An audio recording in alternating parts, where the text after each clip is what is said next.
Hello, and welcome. Happy Friday. Thank you so much for joining us today. We're really excited to have you with us. As you come in, let us know where you're joining from. Put it in the comments.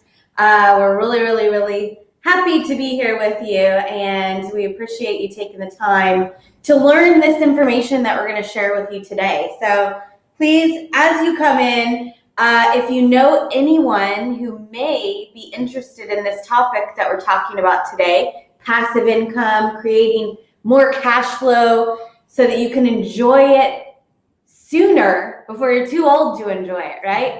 So please share this out, tag anyone you know that might want to hear this information. It's going to be very valuable. And also, if you have any questions along the way, please feel free to put your questions in the comments. We will do our best to answer them today live. If by chance we don't get to your question, we will reach out. We will make sure to answer your questions. So be sure to put them in there. Let us know where you're watching from. Share this out. Tag anyone you know that may want to learn this information. And I do want to share with you why we're doing this event. Is there anything that you want to say before? No, go ahead, and then we'll talk about what they'll get at the end. What you get make sure to stay through to the end, and we have a gift for you, and Chelsea's going to tell you what that is. Yes, we have a free gift for you, and we're also going to show you how you can get more, like how you can take the next step and actually implement the information that we're going to share with you today. And the reason that we're sharing this information with you today is because this is information that we didn't always have. Like, we had to work very hard to find this information, to learn it, to apply it and implement it. And, not very long ago, before we met each other, and I'll tell you a little bit more if you don't know who we are. I'll tell you a little bit more in a minute about who we are and why we're qualified to share this information with you. But before we met, I was a single mom for 7 years, and I struggled to get the right information. And if you're a parent, you may be able to relate to this. You may be going through some of this right now. I struggled to find a balance between financial success and family success. I really wanted to give my son all the tools to be successful and happy. But I felt like I was either making money and not spending any time with my son, or I was spending time with my son and I was broke. And I couldn't figure out how to have a balance of both. And I knew I needed the right information. And I knew that if I could get the right information, I could change my life, his life, and I could share with other parents, what to do. And so I set out on a journey. I read books, I went to seminars, and eventually I met a group of people who were teaching people how money worked. They were making money doing it. And I was like, yes, this is what I want to do. And that's where I met this guy, Martin Matthews. He was working with these people, and he had a little bit more experience with me. He took me under his wing and showed me the ropes. And as we got to know each other, we realized that our goals were so aligned in business and in our personal life that we decided to combine our business and combine our life. And now we get to share with you and our clients how to strengthen your finances, how money works, how to make it work for you, and really to build an unbreakable financial house is what we call it. And what that means is that no matter what happens, no matter what comes your way, you can handle it because your finances are unbreakable, unshakable, right? No matter what happens, you can handle it. But it's more than that, because we are all designed with gifts and talents to share with the world. And if we're so focused on not having the right information about money or trying to get our finances right, we're not focusing on the things we're meant to do here, to share our gifts and talents. And so really also having an unbreakable financial house means that you get to make the impact that you want to make in your life, your family, your business, and beyond. And that's what we want to really share with you, what we've been able to implement into our lives and we want to share with you. So I'll tell you also why we're qualified to share this information, not just because we learned it and implemented it. Because we're so good looking. Yeah, that too, is that we are actually professionals. This is our business. So if you don't already know who we are, we're Martin and Chelsea Matthews.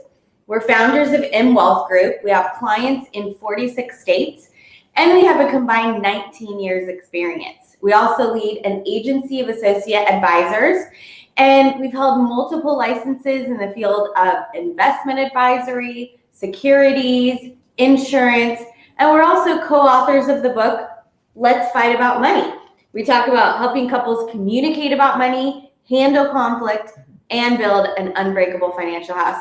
And at the end, we're going to show you our gift to you today is a free digital copy of our book. So we'll show you how you can get that at the end of the stream today. So be sure to stay tuned through the end, and we'll show you how you can get that.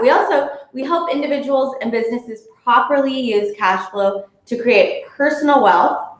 And our mission is to deliver measurable results to help our clients build an unbreakable financial house and business so they can be free to live life by design. Now, I'm going to tell you in just a minute before you change that, I'm going to tell you how we're going to deliver this information to you, because even though we are highly educated and experienced in the topics we're going to talk to you about today, we're not just going to tell you, hey, we're so smart, we're experts, do what we say because we're so smart. Listen to us, do what we say.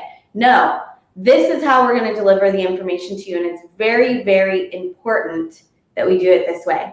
Now we can do the big reveal of the next slide. Okay. This is how we're going to deliver the information to you. Knowledge, responsibility, and control. What that means is we're going to help you increase your knowledge. We're going to share the information that we have, that we implemented in our lives for our clients, so that you can actually increase your knowledge about it. You know what is true for you. And when you increase your knowledge, you can take more responsibility. So you're not going to do something just because we tell you or it worked for somebody else.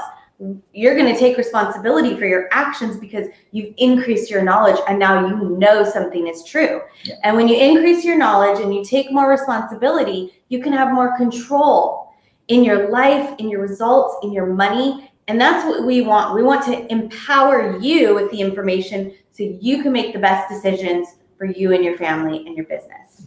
Now, when we talk about building an unbreakable financial house, everybody's building a financial house. Some people have a financial shack, some people have a financial mansion, and some people are in between. So it's important to identify where you are, where you want to be, and what's the best way to get there. And so in your financial house, there are 6 building blocks that make up your financial house.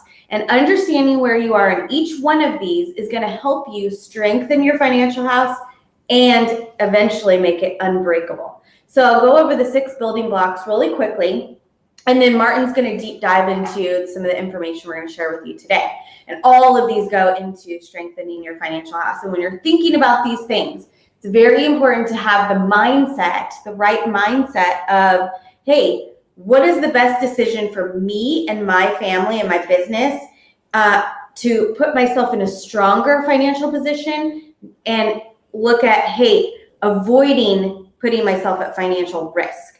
Okay, so building block number 1 is cash flow. This is what makes the world go round, and it makes your financial house go round. If you don't have cash flow, you can't really do anything with any of the other building blocks. So here it's important to have the right mindset and looking at how can I get it up and keep it up. We always want to increase our cash flow, because the more cash flow we have, the more we can do, the more choices we have, right? Cash flow is Viagra for your wealth. Exactly. You got to get it up and keep it up. Okay, so building block number 2 is debt management. This is understanding the difference between good debt and bad debt. And this building block right here, a lot of people think they're putting themselves in a stronger financial position and actually put themselves at financial risk. So it's about understanding the difference. Reserves, building block number 3, this is so important. We just saw with this worldwide shutdown how important having reserves is, because there was a lot of people who make a lot of money, but they spend a lot of money and they didn't have reserves. And when that money stopped coming in, they were financially destitute. So having these reserves is key to ensure the strength of your financial house. Building block number 4 is proper protection. This is having the right types and right amounts of insurance, specifically life insurance. It ensures the survival of your financial house, your financial survival, your financial legacy. Is so important to understand this building block. Building block number 5 is build wealth. We all want to build wealth, right? And it's not just about, hey, how do I build wealth? What's the best investment? What's the best strategy? It's understanding the enemies that can destroy your wealth, and what are the best strategies for you in your financial house, in your financial situation. Building block number 6 is build legacy. This is having the right documents in place. If you couldn't make medical or financial decisions for yourself, if you don't have that in place, doesn't matter what your wishes are. So it's about having the right things in place so that your wishes are carried out while you're here and long after. So these very quickly are the 6 building blocks that make up your financial house. And I want you to be thinking throughout this live stream where you are in each of these building blocks and how you can use this information to strengthen each one of those areas. And at the end, we'll show you how you can do a deep dive on your financial house and reaching your financial goals. Awesome. So we're going to switch over to a little bit of my part in the conversation here, where we're talking about a lot of people reach out to us and ask about retirement and what that actually means. So this is one definition of retirement from the dictionary. And it says on B there, it says to withdraw from one's position or occupation or from active working life. Well, a lot of people want to do different things in their life, or they want to do things they're passionate about, but they may take a job because of the money. So now they're working for the money, but they're not doing a lot of things they're passionate about. There's tons of people like that in the world who maybe their passion is to be a painter, but they're working as a lawyer or something completely different than what they want to do, and they don't have time to do the thing that they really enjoy. So what a lot of people look forward to is the day when they can retire, quote unquote retire, and then go into doing the thing they really enjoy doing, So, but there's might be a different way to look at this. Nothing in the definition of the word retirement says anything about money, says anything about freedom, says anything about living life on your terms, says anything about traveling. So that word retirement, you got to look at how do you redefine it? How do you make it mean something different, or just change what the traditional way of retirement, that word actually means. So the way we started doing is we decided to redefine retirement. And so retirement redefined is where you're in a position where you have passive income greater than your expenses for the lifestyle that you choose. Passive income greater than your expenses for the lifestyle that you choose. So just like everybody building a financial house, your finances determine what kind of lifestyle you're going to have, right? So if your finances don't allow you to fly first class, you're not going to fly. You're not going to do it. If your finances doesn't allow you to live in a certain neighborhood, you're not going to be able to go and live there unless you be able to work it out somehow. If your finances don't allow for certain things, then you can't. It means you don't have the wherewithal. The wherewithal means you have the financial ability, the resources to pay for something, right? When you go to buy something, a lot of times they don't care about your background. They don't care about what grades you got in school. When you go to shop at some place you want to go buy something, what they care about is, do you have the wherewithal? Do you have the money to buy this stuff, to pay for this thing? So your past and your past history, your past mistakes with money, past everything doesn't matter if you adjust it and you start thinking the right way about how to handle things better. So that's what Chelsea was talking about: knowledge, responsibility, and control. If you want to have greater control over something, you got to have more. You got to take more. You got to increase your knowledge on the subject, and that comes to increasing your knowledge on the subject of retirement and passive income.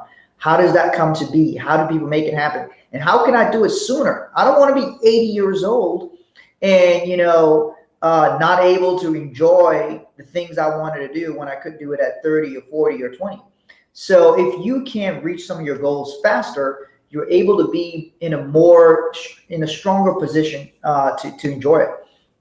So means retirement is not about reaching a certain age. It's not about if you have a 401k or an IRA. Retirement is about cash flow. Okay, so have you ever noticed, now they don't have them as much anymore, but at Walmart, they used to have the Walmart greeters. And it will come in, you walk in, they'll say, welcome to Walmart. And it was typically a senior citizen who was working there part-time. Sometimes they're working there because they needed the money. Sometimes they're working there because they wanted something to do. They didn't have something to do. And, maybe he's at home nagging his wife all day. So his wife says, hey, you go become a greeter at Walmart and say hello to people that come in. But when you look at it, go nag the people. Go nag the people that come into Walmart. So a lot of it comes down to cash flow, right? When a person has sufficient cash flow and passive income coming to them because, that they've set up, then they have more choices. You can choose what you want to do. You can choose how your time goes, where you want to spend your time, all of that. So instead of putting your attention on the word retirement, you got to put your attention on cash flow and passive income. Now, if you can put yourself in that stronger position, it doesn't matter what age you retire. You can retire at much younger ages because you have the cash flow coming into you. So let's look at traditional retirement planning. Like Chelsea and I have held multiple licenses in the securities and investment advisory field and all that. And here's the traditional way people are taught about retirement. There's two rules. A lot of financial advisors will go around and tell you, there's this rule and that rule. So there's something called the 25x rule or the 25 times rule and the 4% rule. So here's what they are. So the 25 times rule says you need to save 25 times your income, whatever your annual income is or your average of your last 10 years, whatever it is. You take your annual income and you multiply that by 25. And they say that's how much you need to have in order to retire. So if you make $40,000 a year, they tell you you need to have $1 million saved. This is one way of thinking. And some of this on this webinar will help you adjust your thinking. And if you have any questions along the way or comments or anything, feel free to drop it in the comments there. But I'm trying to help you adjust your thinking. And because if you can think about something the correct way or the better way or more efficiently, you can actually get to the result you want faster. There's not just one way to do something. So, but the traditional financial industry teaches you that this is the way to do it. But it may not be the best way for you or the most efficient, or it could take the longest. But that's been the way that a lot of people are taught. So they say if you make $40,000 a year, you'd have $1 million saved for retirement. That's their goal. They want you to accumulate this large bucket of money. You got to ask yourself why. Why do they want you to accumulate this large bucket of money? Why is this the way that the industry tells you you should do it? So you see that $40,000 times 25 equals $1 million. And the reason why they have that target or that scenario is because of the next rule they have called the 4% rule.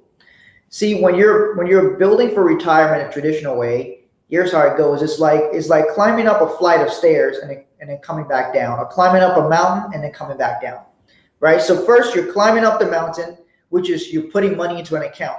So they tell you, put money into this account, put money in your retirement account, put money in here. So you're doing this for, I don't know, however long you do it for, 40 years, 50 years, whatever it is.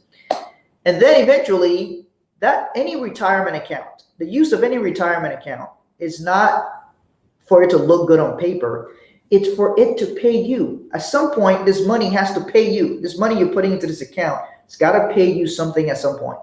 So they say that you should withdraw 4% per year of this money to make sure it lasts your full retirement. But that's not guaranteed. Here's the math behind that. So I got $1 million. If I take 4% out of it each year, withdraw 4%, that's $40,000 a year. Well, what if I don't save $1 million? If I only save $500,000 and I still follow that same 4% rule, that means I'm living on only $20,000 a year. That's why they're always telling you save for retirement, because they're trying to get you to this magic number in the future because of this 4% rule. All right, so that's why they tell you that. So here's another way to look at it. The 25x rule, $40,000 times 25 equals $1 million. And the 4% rule, $1 million, and you're taking 4% withdrawal per year is $40,000 a year. So traditional financial planning says this is the way to do it so that you don't run out of money. I can't see the comments on here for some reason. So Yeah, I'm trying to go through the different places. Okay, to see where it's all at. All right, so here's that. So you're constantly told to save for retirement, save for retirement, save for retirement. By the time you start working, they told you save for retirement. When I came to America, that's one of the first things they told me. I came to America from Liberia, West Africa. I didn't know anything about how money works, none of that stuff. I eventually, I started working. And then they told me, oh, you need to save for retirement. I'm like, dang, I just started working, man. And they're like, oh, yeah, save for retirement. But nobody really explained what I was really supposed to be doing or having a real target. I didn't even know what I was saying. I just know I was saving for this vague thing called retirement. I had no targets. I didn't know how much I needed to save. In fact, you don't even determine to the degree how much money you want to put away into a retirement account. The government determines that for you. They determine what's the maximum amount you can put in a certain account, and that's it. So now people are like, oh, I'm maxing out my account. Who decided that? Somebody else in Washington decided, on Wall Street, decided that this is the amount of money, the maximum amount of money you can put in that particular account. They decided that. You didn't even have any control over that. You didn't have any say over that. Someone else decided that. And then they give you a target, an arbitrary target to say, okay, you need to have $1 million in your retirement account, without explaining really why that's the case. So you got to understand, what's your real target. Your real target is not the $1 million in a retirement account, because you're not going to spend the $1 million the first day of retirement anyway. The real target is the $40,000 of cash flow it pays you each year. It's the $3,334 a month of passive income, money that's coming to you without you having to go out and actively work for it. Right? So that's $3,334 coming to you. So that's people who live on 40 grand a year. If you live on 40 grand a year, that's what you're living on, $3,334 a month.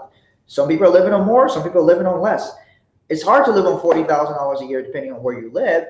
If you have kids and you got a family and all that kind of stuff, if you're like a young person or a young couple, then you can make that happen. But otherwise, you got to start looking at how much cash flow do you need every month, right? So you're told to put your attention on the million. That's what you're told. Put your attention on the million. That's your retirement goal. Have this money in your retirement account. But actually, your focus should be on the monthly income it's going to generate. Without that monthly income, you don't have financial freedom. Without cash flow, you can never have financial freedom. Without cash flow, without income coming to you, so without you having to go out every day and earn it. Without that, and financial freedom would be impossible. So you become financially free when you don't have to go out and earn the money. Now you can still continue to build and continue to do that, but you have money coming into you without you having to go out and earn it every time. So the question is, which one do you think is the easier to achieve? What would you say in the comments? Which one do you think is easier to achieve? $1 million in a 401k or $3,334 a month in passive income? Which one do you think is easier? So drop in the comments and let me know which one do you think is easier to achieve. I know what I think is easier to hit and what a lot of people might think is easier to hit. So you can drop that in the comments. We'll come back to that one. So why are so many people told to focus on $1 million? The short answer is Wall Street. So Wall Street makes money off of you sending the money every month. So you can put your money in the bank, you can put your money into the insurance industry, you can put your money into Wall Street, all these different things. So Wall Street makes money off of the money you send them. All the trades that you make, all of that are ways Wall Street makes money on your account. So let's say you have, I'll come back to this. So let's say you have a retirement account and there's money in there and they're charging you a fee on that every year, right? For managing this money, which not a lot of times they're not really managing the money, they're managing that fund. So they want you to keep that money there for as long as possible. And they want you to start sending them money as soon as possible. That's often why you're told you have to start saving for retirement. Is they give you this massive, big, giant goal. You gotta get to this $1 million. You're 21, 22 years old, and they're telling you you gotta get to $1 million, $2 million, $3 million. You're thinking, damn, I'm just trying to handle my life right now. Now I got to plan for this whole retirement thing. Well, they want you to get into the habit of sending them money every month, because once you get into the habit of sending them money every month, you're already on that path towards doing that. And the longer you use that strategy, the more and more that they make in that scenario, right? Whether you make money or lose money, your retirement account, the mutual funds in your retirement account still charges you a fee. Whether you make money or lose money, you still have to pay a fee in those accounts that you have. All right, so you can do this part next. All right. Hey, so put in the comments if you've seen the movie that was about a little old lady living life and receiving $40,000 a year from her retirement account. Put in the comments if you've seen that movie. Have you seen that movie? No, I've never seen that movie. You haven't seen that movie? No. Oh, well, if you put in the comments that you've seen that movie, you're a liar, because it doesn't exist. It's not exciting. It's not sexy. Nobody talks about having a stable financial retirement. Or how about the mom and pop who bought the local self-storage facility that cash flows?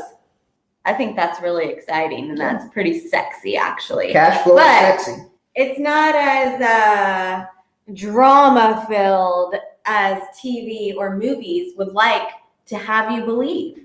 They like to show you all the destructive and all the crazy financial things. Mm-hmm. No, because it's not sexy, right? What's sexy or exciting is buying a stock of $5 and it goes up to 75 million. Yeah. Those are the kind of stories that wow people. Those are the kind of stories you hear on social media, talking about all of these stock wins. But do you ever hear anyone talking about when they lose money? Do you think they just magically always make money? Yeah, very few people talk about the losses. They leave that part out.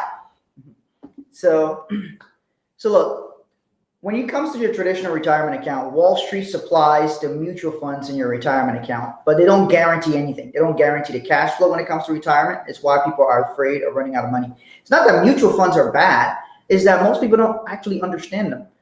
So a mutual fund is sold. It's like it's a combination. So think of it like a basket of stocks and bonds all kind of mixed up together. And a bunch of people, you and a bunch of all your workers at the office and people working in your company all put money into this basket. And you all buy little pieces of all these stocks and bonds. And you have a guy called a mutual fund manager who manages the fund. That's kind of a very simplistic view of it, but that's essentially what's happening. Now, that manager is not necessarily managing your money. The manager is managing the fund, and your money just happens to be in there. So if that fund is losing money, it is up to you to move your money out of it. Otherwise, you can just keep losing money and keep going down. So that's what happened to people in 2008. They just thought they could just leave it alone. And then what happened is their money, they kept losing. The market kept going down, down, down, and kept losing money. Well, if you're planning for something that's guaranteed, shouldn't it make sense that more of your money is guaranteed or protected from losses than having to subject your retirement? Like planning for retirement became so unpredictable. Before, in the past, people used to get something called a pension. You work for somewhere for 30 years. Let's say I work for General Motors for 30 years. And then when I leave, they send me a check every month for the rest of my life. That's a pension. Right now, if you serve in the U.S. military and you do 20 years, you do your full 20 in the military, when you leave, you get a pension. They send you a check every month for the rest of your life, no matter what else you do. That is cash flow that they're paying you in exchange for the service that you provided to the country by being in the armed forces, right? That's a pension, right? Pensions started going away since the 1980s. When pensions went away, people started having to put money into 401ks because that's what became offered to them. It's not because they asked for it. It was just what was offered to them.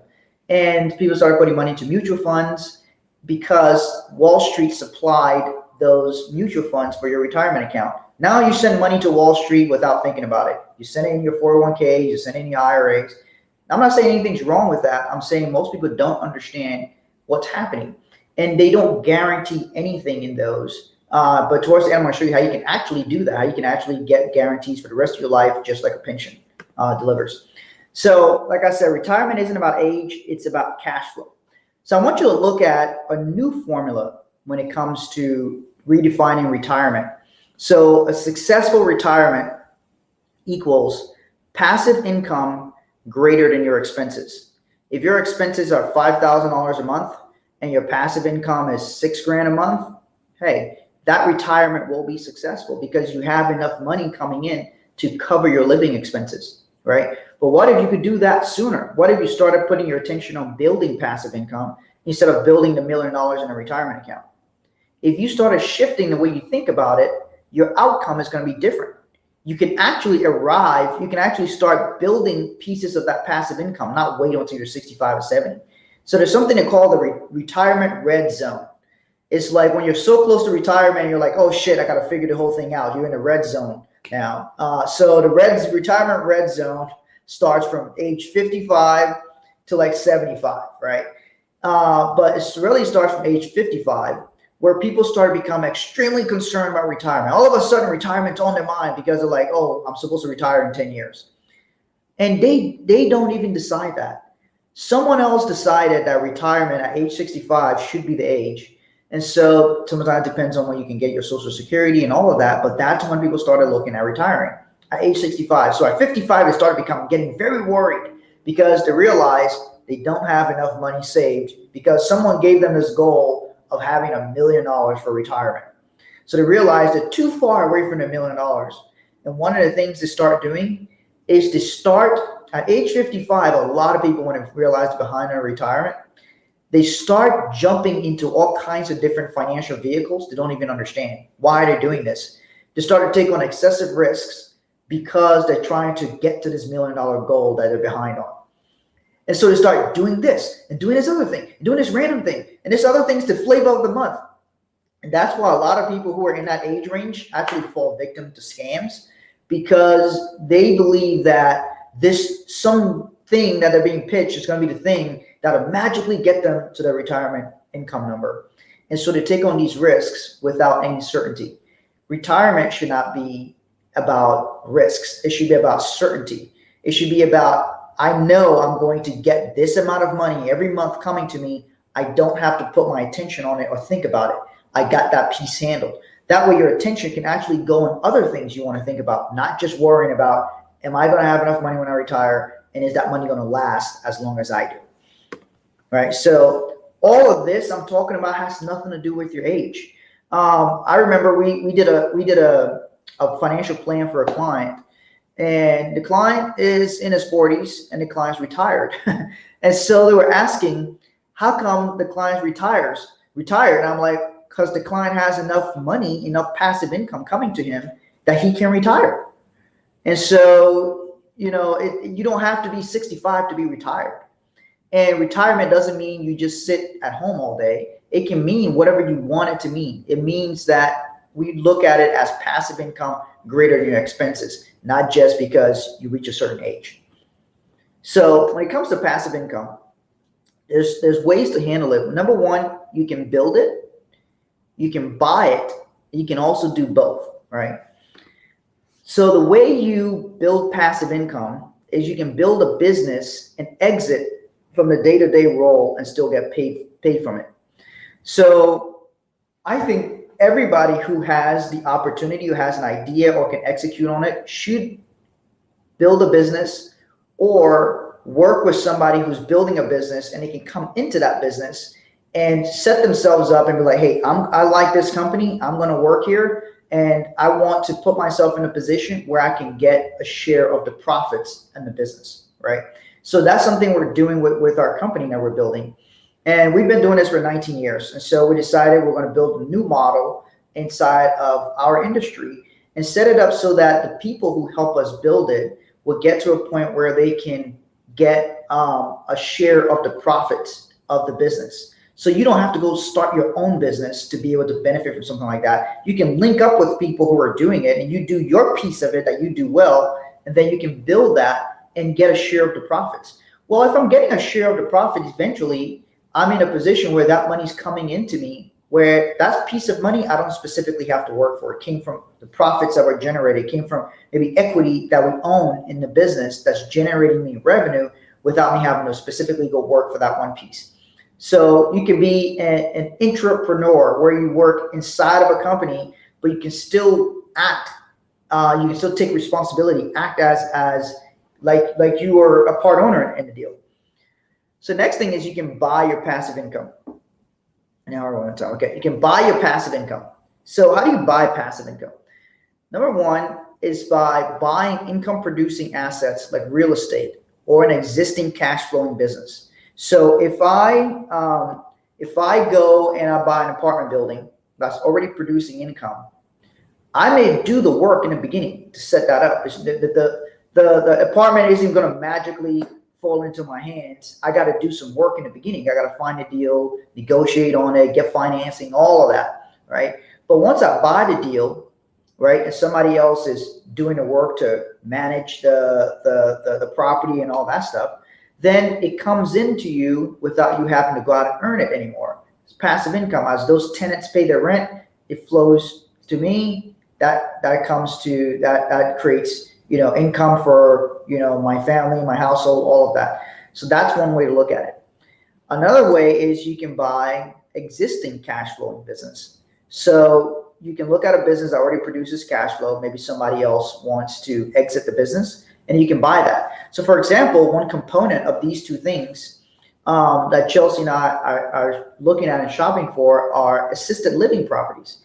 So we can find an assisted living property where maybe the person who owns it wants to retire, they want to exit, they want to move to a different state, whatever the deal is, and they can sell that business to us. Well, that has two components. It has real estate because it's the physical property you're buying, and then it has a business, which is the assisted living business where you're providing care to people and they live in a home, and you hire staff that helps to take care of those people, cook their food, all these different things. And people pay to make sure that they're going to be taken care of if they're in a place like that, right? So that is buying an income producing asset. So when it comes to buying passive income, one reason why we like real estate a lot is because of just a very simple reason.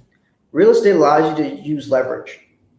You can buy and control a building worth $1 million with $250,000. I don't have to have $1 million in order to buy $1 million apartment building. I could put $250 down and finance the rest. So you just kind of keep it simple. So to control a retirement account worth $1 million, if I want to control a retirement account worth $1 million, I will need to have $1 million in a retirement account.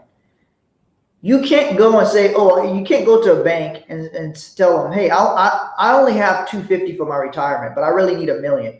I need you to lend me $750 so I can live on this money. They are not going to do that. Nobody will do that for you. The money in your account, you got to put it there, or maybe sometimes your employer gives you a little bit of a match, and so they help you out a little bit. But that money has got to be done through your effort, right? Through some effort, you got to either be working at a job and helping to put some money in your account, in the retirement account, but you cannot finance in this particular case. One thing you can actually finance, though, is if there's certain types of life insurance policy, if you're rich enough, you can finance. We can finance it for you, which is actually financing, putting cash inside of your life insurance policy that grows, and you can leverage that money to buy real estate with it. You understand? So, but nobody will finance your 401k. Nobody will finance putting money into your 401k besides like a match you get. No bank will finance that. No bank will finance your IRA. So it's all up to you to do it, right? What if you got sick along the way? What if you had a major illness and you couldn't work for a period of time? Guess what happens to your retirement account? You miss your target. That's why passive income is so important, because if you buy an apartment building, if you get sick, guess what happens? That cash flow is still coming in. If you have a business that produces revenue, and you've built it in a way where you have people working there that you can exit the day-to-day role of it, and you get sick, that business is still going to be generating revenue. If you don't put the money in your retirement account and you get sick, nobody's going to finance that for you. That's why people get to retirement without enough money, because they've been focused on the wrong target the whole time, and you often realize it when it's too late. Very tiny percentage of people actually have sufficient amount in their retirement accounts And most of it is because they were probably a high income earner, or they were just stuffing a lot of money into those retirement accounts, or maybe it was a period where the market did well, and so they got that. Very, very small percentage of people actually have enough money to retire on that's going to produce enough cash flow for them to live on and last the rest of their life. So people are scared about running out of money. So what do you do about all this now? So we've talked about the meaning, redefining, creating passive income, how you can buy or build passive income, why certain things are marketed to you because they may not be considered sexy, but they're the things that are consistent and is going to consistently pay you. What's sexy is being consistently paid. That's sexy. Consistently paying your bills, not living paycheck to paycheck. That is sexy. What is stressful is 60% of people in America live paycheck to paycheck. A massive amount of people who if a major event happens, these people cannot pay their bills. That's why last year they had to give people extra unemployment because they could not make it. They didn't have enough in savings. The unemployment wasn't going to be enough. They had to give them extra unemployment in order to do it. They had to, if you were renting, they had to rent moratorium. They had to suspend student loan payments. All of these things because people were not financially prepared for that event to occur. So we've talked about how you got to think about it so that you can be financially prepared. Now, if you have an old 401k or an IRA, we have programs that will allow you to grow your money without losses and can pay you income for the rest of your life, just like a pension plan. Cash flow is sexy. Having money coming into you every month without you having to go out and earn it, that is a good financial position to be in. So I'm going to show you an example here. There's going to be some numbers on your screen. You can turn your phone sideways to see these numbers. But I'll give you an example of if somebody already has a 401k or an IRA. So if you got a 401k, you have an IRA, and you're like, hey, I want to make sure my money can last the rest of my life. I want to grow my money without losing it. And I want to get a check every month or every year for the rest of my life, no matter how long I live. This is one of the programs that we have, one of the things that we help a lot of our clients do. So I'm going to show that to you as an example. So in this example, this is somebody who's 50 years old with $400,000 in an account, right? In an IRA or 401k. So they came to us and we set up this plan for them. And so the idea here is they're not going to add any more money to this particular strategy. They're just going to move the $400,000 that they already have. And our goal is to grow this money until they're ready to start taking cash flow from it, right? Because they already have it in a retirement account. So there's limitations on what they can do with this money in terms of how they can invest and all that kind of stuff. So this is a strategy that will credit them 10% per year as their worst case scenario if the plan is to use this money for income. 10% per year during the first 10 years and 5% per year after that. So let's look at that. The client starts with $400,000. If you look at this green part here, the client's at 50. At age 70, that $400,000 base, if they're going to use this money for income, is now turned into $1,080,000. $1,080,000 without them adding any more money to it. And this is their worst case scenario. Worst case scenario. So their guaranteed income, they will be able to receive $51,000 a year. That's in this green column here. $51,000 a year of income to them. So we took somebody who was behind their goal, their traditional goal that they were told, and we're like, okay, they're like, I don't want to take on all kinds of crazy risks just to go grow this money, and I don't want to lose this money. So we put it into something that was safe, that would grow their money without taking on any market risk. They're not going to lose a penny for their income using this as a strategy. So client gets to over $1 million. Remember that 4% rule that a lot of financial advisors say? Well, if this client wanted to, they can start taking it at 62 and still get 4% that they withdraw on their money every year. But if they wanted to wait a little bit longer, because this person's going to work a little bit, they're like, hey, I'm just going to keep working because I know this is what my cash flow is going to be. So they start building this scenario here.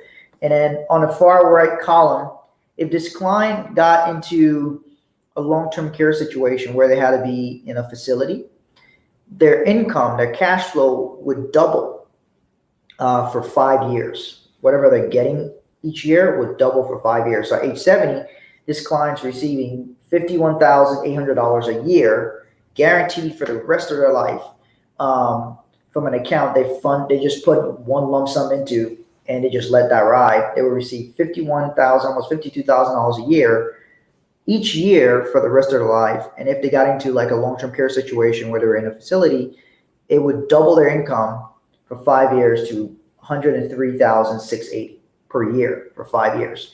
So that allows them to pay for that, for being, in that position. It gives them extra finances to handle that.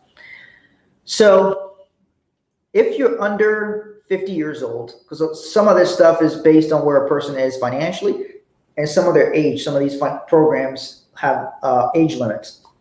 So if you're under 50 and you still need to be building your capital, one of the other things we do is we teach people how to use life insurance like your own bank. We're actually going to do another webinar on this. How to use life insurance like your own bank, and you can leverage your life insurance policy to buy income producing assets like real estate, businesses, and all kinds of other things that you can leverage your life insurance policy to do. And you can still leave your family tax-free generational wealth, right? That I can leverage my policy to my life insurance to buy real estate while I'm living. And when I finally pass away, I can leave tax-free money to my family that they can continue to build with generationally. And I can set the real estate up in a way that they will not sell the real estate. They will keep the real estate because they're going to get a lump sum from the life insurance policy. Or I can set up the life insurance policy that it pays them cash flow every month for many, many, many years, right? So there's lots of different financial strategies and how you can do this once you start thinking about it the right way. So here's a little visual on how that works for we fund life insurance policies. We leverage that to buy real estate that produces cash flow. So if somebody's still building their capital, you got to look at, okay, the reason why we talk about real estate and we talk about life insurance is because the combination of those two is a solid strategy. So if I use a life insurance policy, I fund it like my own bank, and I leverage it. Leverage it means I could have it working in my life insurance policy. I can borrow against it to buy real estate, and the money doesn't leave my policy. The money stays in my policy and continues to earn interest. Certain types of life insurance policies allow you to do that, where you can store your money just like you can store your money in a bank. We store a lot of our money inside of a life insurance policy, and we can leverage that to buy real estate while our money stays in the policy, continuing to earn interest, and the real estate continues to appreciate, and the real estate pays cash flow, right? So I'm combining these two different things and making that work efficiently for myself. All right. So there's lots of other things you can do. You can buy stocks, bonds, mutual funds, cryptos, all these things. Lots of different things you can do with your money. However, most people who are trading stocks are not usually doing it for retirement. I know a lot of guys who make a living trading stocks, right? But they're not doing it inside of a retirement account. They're trading stocks to make money and make a profit, and a lot of them are living off of that, and a lot of them have done well. I've got friends who have made millions in crypto. So, but for the average person out there who's trying to save, who say, I'm trying to save for retirement, you got to understand what your real game plan is. Building for retirement is a game plan, and that's how you're gonna get there. So, I'm gonna switch it up here. And if you guys have any questions, feel free to ask on here, and you can go through any comments. If we can look on here, it's a lot easier because... Yeah, that's what I'm trying to do. Oh, okay.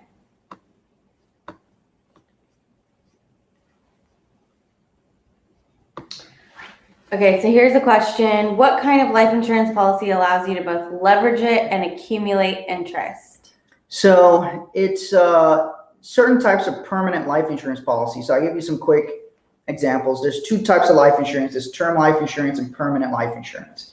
Term life insurance is mostly for protection. It provides coverage in case you pass away, but there's some term life insurance policies that can pay you while you're still alive if you got sick or hurt, critically sick or hurt, something like that. But term covers you for a period of time. And then term doesn't have a cash buildup component to it. Permanent life insurance allows you to store money inside of a life insurance policy depending on how it's designed. And then the cash in the policy earns interest. And a feature that policy has is a feature called a policy loan. So I could have my money working in one location and take a loan against it and put that money inside of real estate, and that real estate can cash flow. So it has to be a certain type and properly designed. Someone says, how soon can cash be accessed? Is there an immediate penalty if you borrow before 10 years? No. It depends on the design of the policy. Some policies you can access the money in 90 days and 30 days of you funding a policy. And a lot of policies are after the first year, because think about it. Most people are putting money in monthly. So if my goal is to put $12,000 in a year into a plan, well, in month 1, I've only put 1,000. And in month 2, I put 2,000. And in month 3, I put 3,000. So typically it's after the first year. It would take me 12 months before I actually put the $12,000 in there. Other people, though, have a lump sum sitting in their bank account, and they may just fund it for the whole year. So we have clients who do that. We have clients who drop it in once a year. We have clients who fund it every 6 months to drop lump sum into their policy. And so you can use that sooner. You can borrow against the policy. It has to be properly designed for cash building. There's ways you can design a policy that's customized if the focus is on the cash. Sometimes the focus is on the amount of life insurance. How much money am I going to get when I die? So that sometimes is the focus of that policy. But you can focus the design of a life insurance policy on the cash building side, and then you would design it differently so that you're maximizing the cash side and you can borrow against it.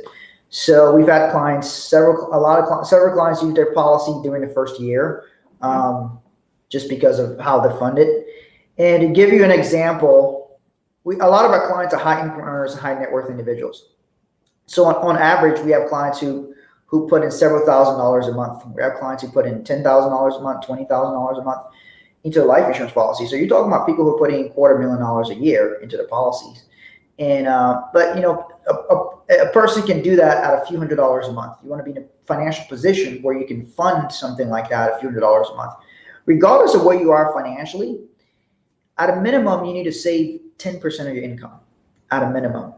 The higher income a person goes, the higher your income goes, the more and more percentage you can save. Like our target is to save 40% of our income. Well, if you make $5,000 a month, it's hard to save 40% of your income. If you make $50,000 a month, it becomes a little bit easier. If you make $100,000 a month, then it becomes a lot easier to save $40,000 in a month. So I'm just kind of giving you the math behind the scale of how much a person saves and where you need to be looking at putting your money. But yeah, good questions on that, guys. That's you want to say something? Well, yeah, I was going to say, if you'd like to see what your numbers would actually look like using a strategy like this, you can request a free strategy call, and you can go to I was thinking about the free gift, which I'll tell you about the free gift in a second. 6buildingblocks.com/strategy. You can request a strategy call, and we can see where you are in your financial house, what your financial goals are, and show you some examples of what these types of strategies and plans would look like in your financial situation. So thank you, Rain. Rain just put it in the comments, 6buildingblocks.com/strategy. And we promised you a free gift, which is a free digital copy of our book, Let's Fight About Money. This is great if you're in a relationship. It's great if you're not in a relationship. It's all about communicating about money in any type of relationship. But we do talk about our experience being in a relationship, being parents, handling conflict, and building an unbreakable financial house. So how to talk to your kids about money. We talk about that in a chapter in the book. Yeah. So you can get a copy here. Rain will put the link in there for you, and it'll also be sent out to you if you registered for this event. If you have any other questions, please feel free to put them in the comments. If you have any other questions, feel free to request a strategy call, and we can answer your questions. So 6buildingblocks.com/strategy. We really want to help you to strengthen your financial house and learn the information that you need to be able to reach your financial goals, to be able to build the wealth, to live the life that you really want to live, and be able to make the impact that you want to make in your life, your family, your business, and beyond. Because it's not just about surviving and paying our bills. It's about living at the highest level of survival as you can. And when we learn information that helps us in our life and our clients, we want to share it with as many people as we can, because the better level of survival that people are living, the better the environment is. And so we really want that for you, and we would love to share with you and help you strengthen your financial house. Yeah, so we can help you in any way. Reach out to us, 6buildingblocks.com/strategy. On here, you can request a free strategy call with us. Somebody from us or in our team will help you understand where you are and the different steps you can take to strengthen your financial house, like Chelsea said. So thanks for watching, and we're going to do another webinar in 2 weeks. We're going to talk about how do you build your own bank. BYOB, build your own bank, become more efficient with your money, have your money working in one location and leverage it to have it working in a second location. How do you accelerate your wealth? How do you accelerate your net worth? By acquiring assets instead of liabilities. All of that, we're going to talk about that on the next webinar that we do. It's coming up in 2 weeks. We'll stay tuned to our social media pages, and we'll show you how you can get registered for it. Bye.